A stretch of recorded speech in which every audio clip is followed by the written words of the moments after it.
નર્મદાથી સમાચાર કરજણ ડેમના 4 દરવાજા 5 દિવસથી ખોલવામાં આવ્યા। ઉપરવાસમાંથી વરસાદ વધુ હોવાને કારણે દરવાજા ખોલવામાં આવ્યા છે। નર્મદા ખાતે મુશળધાર વરસાદ વરસી રહ્યો છે। નર્મદાના એકતાનગર ખાતે પણ વરસાદ વરસી રહ્યો છે। વાતાવરણમાં ઠંડક પ્રસરી ગઈ છે। કરજણ ડેમની મહત્તમ સપાટી 115.25 મીટર છે। હાલની સપાટી 111.13 મીટર પર પહોંચી છે। ડેમમાં પાણીની આવક 42,000 ક્યુસેક છે, જેની સામે 34,700 ક્યુસેક પાણી નદીમાં છોડવામાં આવ્યું છે। નદીમાં પાણી છોડવામાં આવતા કરજણ નદી બે કાંઠે વહી રહી છે। કરજણ કાંઠાના 7 ગામોને એલર્ટ કરવામાં આવ્યા છે। ગજરવાડા, હજરપુરા, તોરણા ગામોને એલર્ટ કરવામાં આવ્યા છે। બદામ, ભૂસાર સહિતના ગામોને એલર્ટ કરવામાં આવ્યા છે। તંત્ર દ્વારા નદીમાં ન જવાની સૂચના અપાઈ છે। તો આ સાથે વધુ માહિતી આપવા માટે અમારા સંવાદદાતા ગૌતમ વ્યાસ જોડાઈ ચૂક્યા છે। ગૌતમજી, નર્મદામાં વહેલી સવારથી જ મુશળધાર વરસાદ વરસી રહ્યો હતો, ત્યારે જે છે કરજણ ડેમની વાત કરી। કરજણ ડેમના 4 દરવાજા ખોલવામાં આવ્યા છે। નદી નાળા છલકાઈ ગયા છે। કેવો છે માહોલ, કેવી છે પરિસ્થિતિ? જી, ખાસ કરીને જોવા જઈએ તો નર્મદા જિલ્લાની અંદર છેલ્લા 2 દિવસથી પુષ્કળ પ્રમાણમાં વરસાદ વરસી રહ્યો છે। અને આજે 4 વાગ્યા સુધીમાં જો વરસાદના આંકડાની જો વાત કરવામાં આવે તો ગરડેશ્વર તાલુકાની અંદર 21 મિલીમીટર, તિલકવાડામાં 11 મિલીમીટર, નાંદોદમાં 14 મિલીમીટર, ડેડિયાપાડામાં 17 મિલીમીટર તથા સાગબારામાં 50 મિલીમીટર વરસાદ નોંધાયો છે। અને વાત કરવામાં આવે જો કરજણ ડેમની, તો કરજણ ડેમના જે 4 દરવાજા ખરા તે ખોલવામાં આવ્યા છે। અને કરજણ ડેમની હાલની સપાટી જે ખરી તે 111.13 મીટર નોંધાઈ છે। હાલ કે કરજણની ડેમની જે મહત્તમ જે સપાટી ખરી તે 111.25 મીટર છે। ડેમમાં પાણીની આવકની જો વાત કરવામાં આવે તો 42,000 ક્યુસેક પાણીની આવક છે। અને ડેમમાંથી પાણીની જેની સામે 34,700 ક્યુસેક પાણી જે ખરું તે હાલ નદીમાં છોડવામાં આવી રહ્યું છે। અને નદી કાંઠાના ગામો એટલે કે કરજણના કાંઠાના જે ગામો ખરા, જેમ કે ભચરવાડા છે, હજરપુરા, તોરણા, બદામ, ભૂછાડ સહિતના ગામોને એલર્ટ કરી દેવામાં આવ્યા છે। ગૌતમજી, વાત કરીએ કે જે પ્રમાણે ડેમ જે છે છલોછલ ભરાઈ ગયો છે, નીચાણવાળા વિસ્તારોને એલર્ટ કરવામાં આવ્યા છે। વાત કરીએ એકતાનગરની, તો એકતાનગરમાં પણ સ્ટેચ્યુ ઓફ યુનિટી જોવા માટે પ્રવાસીઓ ઉમટતા હોય છે, તો શું આવી વરસાદમાં પણ લોકો આવી રહ્યા છે કે કેમ? જે ખાસ કરીને જોવા જઈએ તો હાલ વરસાદ વરસી રહ્યો છે, જેને કારણે પ્રવાસીઓની સંખ્યામાં ઘટાડો જોવા મળ્યો છે। અને નર્મદા બંધની જો વાત કરવામાં આવે તો નર્મદા બંધની અંદર 15 માંથી 5 ગેટ જે ખરા તે બંધ કરવામાં આવ્યા છે। જો કે ડેમની મહત્તમ સપાટી 138.68 મીટર નોંધાઈ છે। અને હાલ જો ડેમની સપાટીની જો વાત કરવામાં આવે તો 136 મીટર પર પહોંચી છે, એટલે કે મહત્તમ સપાટીથી 2.68 મીટર જ દૂર છે। અને હાલ જો નર્મદા બંધની જો વાત કરવામાં આવે તો 92% ડેમ અત્યારે હાલ ભરાઈ ચુક્યો છે। અને વરસાદી સિઝનના કારણે સ્ટેચ્યુ ઓફ યુનિટી જોવા આવતા પ્રવાસીઓમાં પણ હાલ ઘટાડો જોવા મળ્યો છે। ખાસ કરીને જોવા જઈએ તો નર્મદા જિલ્લામાં છેલ્લા ઘણા દિવસથી થઈ રહેલા વરસાદના કારણે આ નર્મદા નદીની અંદર પુષ્કળ પાણી છોડવામાં આવ્યું છે। આપ અહીં જોઈ શકો છો, મારી પાછળ અહીંયા નર્મદા નદી છે, જ્યાં પુષ્કળ પ્રમાણમાં પાણી છોડવામાં આવી રહ્યું છે, જેને કારણે એકતાનગર ખાતે જે ક્રૂઝ સેવા પણ જે ચાલુ હતી તે ક્રૂઝ સેવાની જે જેટી ખરી તે પાણીમાં ગરકાવ થઈ ગઈ છે। તેમજ સામેના કિનારે એટલે કે હું જ્યાં ઉભો છું ત્યાં બિલકુલ સામેના કિનારે નર્મદા ઘાટની આરતી પણ કરવામાં આવતી હતી, પરંતુ વધુ પડતા વરસાદના કારણે તેમજ નર્મદા બંધમાં પાણી છોડવાના કારણે જે નર્મદા જે ઘાટ ખરો તે પાણીમાં ગરકાવ થઈ ગયો છે, જેને કારણે નર્મદા ઘાટની જે આરતી જે થતી હતી તે છેલ્લા ઘણા દિવસથી મોકૂફ રાખવામાં આવી છે। આપને આગળ પૂછવા માંગીશ કે હાલ જે ઓલી જેટીની સેવા જે ચાલે છે તે હાલ કેટલા દિવસથી બંધ છે અને કેટલા દિવસ આગામી સમય પણ બંધ રહેશે આવી જ રીતે?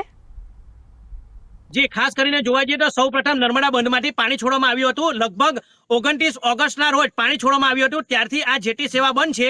અને આગામી સમયમાં જોવા જઈએ તો આગામી 17મી સપ્ટેમ્બરે વડાપ્રધાન સાહેબનો જન્મદિન પણ આવી રહ્યો છે, જેના કારણે નર્મદા નદીની અંદર પાણી છોડવાની પણ સંભાવના છે, જેથી ચોક્કસપણે કહી શકાય કે આ જે એકતા ક્રૂઝની જે સેવા ખરી તે 17 સપ્ટેમ્બર બાદ શરૂ કરવામાં આવશે તેમ જાણવા મળેલ છે। બીજી વાત કરવામાં આવી, એકતાનગરની વાત કરવામાં આવી તો વરસાદના કારણે એકતાનગર ખાતેના જે વિવિધ જે રસ્તાઓ ખરો ત્યાં ખાડા પડી ગયા છે, અમુક વિસ્તારોમાં પાણી ભરાયા છે, જેને કારણે વાહન ચાલકોને પણ અહીંથી પસાર થવામાં તકલીફ પડી રહી છે અને પાણીમાંથી પસાર થવું પડે છે। બિલકુલથી ભારે વરસાદને પગલે અનેક વિસ્તારોમાં પાણી ભરાઈ ગયા છે। એકતાનગર ખાતે પણ વાત કરવામાં આવે તો ત્યાં નર્મદાના તટ વિસ્તારમાં આરતી પણ કરવામાં આવે છે, તો આજે આરતીને જે મોકૂફ રાખવામાં આવી હતી, તો કેટલા દિવસ આરતીને લઈને પણ આવી રીતે તેને મોકૂફ રાખવામાં આવશે? ખાસ ખાસ કરીને જોવા જઈએ તો હાલ તો અત્યારે આરતી મોકૂફ છે. જો પાણીનું લેવલ અને નર્મદા જે ઘાટ જે ખરો તે પાણીમાં ગરકાવ થયો છે, તે પાણીની સપાટીમાં ઘટાડો થશે તો તે જ વખતે આ આરતી આ જગ્યા પર એટલે કે જે મુખ્ય તેની જે જગ્યા જે નક્કી કરવામાં આવી તે સ્થળ ઉપર આરતી શરૂ કરવામાં આવશે. નર્મદાની સપાટીમાં વધારો થશે ગૌતમજી, જ્યારે જે સપાટી જે છે તેનું પાણી વધશે, લેવલ વધશે, ત્યારે તંત્ર દ્વારા, વહીવટી તંત્ર દ્વારા કેવા પ્રકારના પગલાં લેવામાં આવશે, શું આયોજન કરવામાં આવ્યું છે એ સ્થિતિને પહોંચી વળવા માટે? જી, ખાસ કરીને જોવા જઈએ તો નર્મદા બંધમાંથી જે પાણી છોડવામાં આવી રહ્યું છે, જેના કારણે કાંઠા વિસ્તારમાં જે લોકો ખરા તે લોકોને વહીવટી તંત્ર દ્વારા સૂચના આપવામાં આવી છે કે કોઈ પણ વ્યક્તિએ નદી કાંઠે ના વિસ્તાર પાસે જવું નહીં. તેમજ વહીવટી તંત્ર દ્વારા એટલે કે સરદાર સરોવર નર્મદા નિગમની કચેરી દ્વારા વડોદરા જિલ્લો, નર્મદા જિલ્લો તેમજ ભરૂચ જિલ્લાના જે કાંઠા વિસ્તારના જે ગામો ખરા તેમને એલર્ટ કરી દેવામાં આવ્યા છે અને આ ત્રણેય જિલ્લાના કલેક્ટરશ્રીઓને પણ સૂચન કરવામાં આવ્યું છે અને કહેવામાં આવ્યું છે કે કોઈ પણ વ્યક્તિને નદી કાંઠા પાસે જવા દેવામાં આવશે નહીં. ખાસ કરીને નર્મદાના એકતાનગર ખાતે હાલ ભારે વરસાદ વરસી રહ્યો છે, એવા કયા વિસ્તારો જે છે ત્યાં પાણી ભરાવાની સૌથી વધુ સમસ્યા એટલે કે દર વર્ષે સર્જાતી હોય છે અને તેનો નિકાલ હજુ સુધી નથી થયો? જી, ખાસ કરીને જોવા જઈએ તો એકતાનગર ખાતે ત્રીજા સર્કલ પાસે એટલે કે ફુવારા સર્કલ પાસે પાણી ભરાવાની ઘટના આવી છે. તેમજ ચમરી બ્લોક પાસે એટલે કે જૈન દેરાસરની બાજુમાં પણ પાણી ભરાવાની ઘટના બનતી હોય છે. તેમજ નવા બસ સ્ટેન્ડ તરફ જવાના રસ્તા ઉપર પણ ક્યાંક અમુક જગ્યાએ પાણી ભરાયેલા હોય છે, જેનો વહીવટી તંત્ર દ્વારા કાયમી નિકાલ કરવામાં આવતો નથી અને અમુક વિસ્તારો તો એવા છે કે જ્યાં ગાડી આ પાણી જે ખરા તે રસ્તા ઉપર પણ આવી ગયા છે, જેને કારણે વાહન ચાલકોને અહીંયાથી પસાર થવામાં મુશ્કેલી થઈ રહી છે અને આજ દિન સુધી વહીવટી તંત્ર દ્વારા આનો કોઈ કાયમી નિકાલ કરવામાં આવ્યો નથી. દર વર્ષે ચોમાસાની સિઝનમાં એટલે કે એકતાનગર ખાતે જ્યારે પણ વધુ વરસાદ થાય છે ત્યારે આવા જે વિસ્તારો જે ખરા ત્યાં પાણી ભરાવાની શક્યતા ખૂબ વધી છે.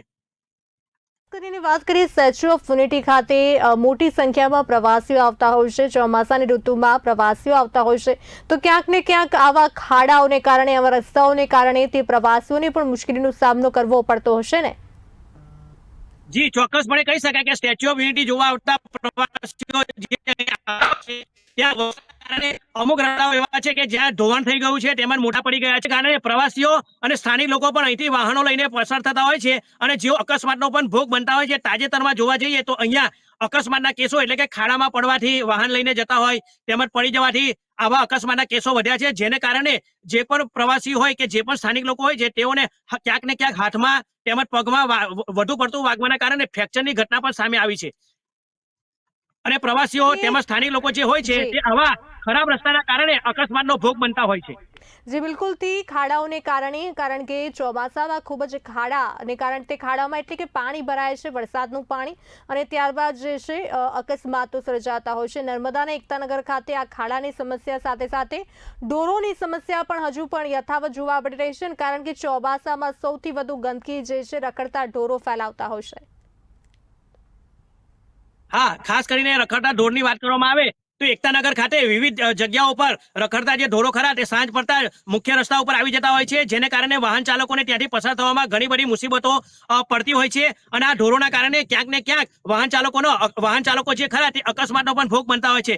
ખાસ કરીને મહત્વની વાત જો કરવામાં આવે તો એકતાનગર ખાતે છેલ્લા ઘણા સમયથી સ્ટેચ્યુ ઓફ યુનિટી ખાતે ઢોર પકડવાની કામગીરી ચાલી રહી હતી, પરંતુ અમુક સૂત્રો દ્વારા જાણવા તેમ મળેલ છે કે આ જે ઢોર ડબ્બો જે ખરો એટલે કે કેટલ શેડ જે ખરો જે છેલ્લા કેટલા સમયથી બંધ કરી દેવામાં આવ્યો છે અને આનું મુખ્ય કારણ સૂત્રો દ્વારા તપાસ કરવા તેમ જાણવા મળેલ છે કે સંબંધિત કચેરી દ્વારા એટલે કે જે કચેરી કેટલ શેડનું સંપૂર્ણપણે તેનું દેખરેખ રાખતી હતી તેમજ તેની વ્યવસ્થા કરતી હતી, તે સંબંધિત કચેરી દ્વારા આ કેટલ શેડના નાણાં યોગ્ય સમયે મંજૂર ન કરાતા કર્મચારીઓ પણ અટવાયા છે અને આ કેટલ શેડ સેવા જે ખરી તે હાલ બંધ કરી દેવામાં આવી છે અને કેટલ શેડની અંદર જેટલા પણ પશુઓ હતા તેટલા બધા જ પશુઓને છોડી દેવામાં આવ્યા છે. એટલે કે કેટલ શેડમાં અત્યારે બિલકુલ એક પણ પશુ છે નહીં અને કેટલ શેડ જે ખરો તે બિલકુલ ખાલી ખમ જોવા મળેલ છે.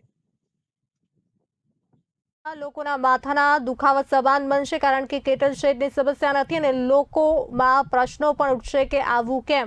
અંતે હું આપને પૂછવા માંગીશ ગૌતમજી કે જે પ્રમાણે ખેડૂતો દ્વારા પાક લેવામાં આવ્યો હતો નર્મદા ખાતે, ત્યારે આટલો મુશળધાર વરસાદ એક સાથે આવ્યો તો ક્યાંક ને ક્યાંક ખેડૂતોની મહેનત પર પાણી ફરી વળ્યું હોય, ખેડૂતોના ખેતરમાં જે છે પાણી પણ ભરાવવાની સમસ્યા ઊભી થઈ ગઈ હશે ને હવે તો? જી ચોક્કસપણે કહી શકાય કે વધુ પડતા વરસાદના કારણે સ્ટેચ્યુ ઓફ યુનિટીના એટલે કે એકતા નગરની નજીકના જે આસપાસના વિસ્તારમાં જે ગામો આવેલા છે તે ગામોની અંદર જે ખેતરોમાં જે પાક કરેલા હતા તે પાકની અંદર પાણી ભરાયું છે, જેને કારણે ખેડૂતોને પાકમાં નુકસાન થાય તેવી સંભાવના પણ વધી છે અને ખેડૂતોને નુકસાન વેઠવાનો વારો આવ્યો છે. આપ અહીં જોઈ શકો છો, અત્યારે અમે અહીંયા નર્મદા નદીના કાંઠે જ ઉપસ્થિત છે. મારી સામેનો પાછળનો જે વિસ્તાર ખરો ત્યાં એકતાનગર સ્ટેચ્યુ ઓફ યુનિટી સામેના કિનારે આવેલા ગામડાઓ છે કે જ્યાં ખેડૂતોના ખેતરો આવેલા છે અને આ ખેતરોમાં નર્મદા બંધમાંથી વધુ પડતું પાણી છોડાવાના કારણે તેઓના ખેતરમાં પણ પાણી ભરાઈ ગયું છે અને તેઓના પાકને હાલ નુકસાન થઈ રહ્યું છે, જેથી કરીને તે લોકોને મુશ્કેલી વેઠવાનો પણ વારો આવ્યો છે. સાથે જોડાવા બદલ આપનો આભાર. નર્મદાના કરજણ ડેમના 4 દરવાજા 5 દિવસથી ખોલવામાં આવ્યા છે. ઉપરવાસમાંથી વરસાદ વધુ હોવાને કારણે દરવાજા ખોલવામાં આવ્યા છે. કરજણ ડેમની મહત્તમ સપાટી 115.25 મીટર છે. હાલની સપાટી 111.13 મીટર પર પહોંચી છે. ડેમમાં પાણીની આવક 42,000 ક્યુસેક છે, જેની સામે 34,700 ક્યુસેક પાણી નદીમાં છોડવામાં આવ્યું છે.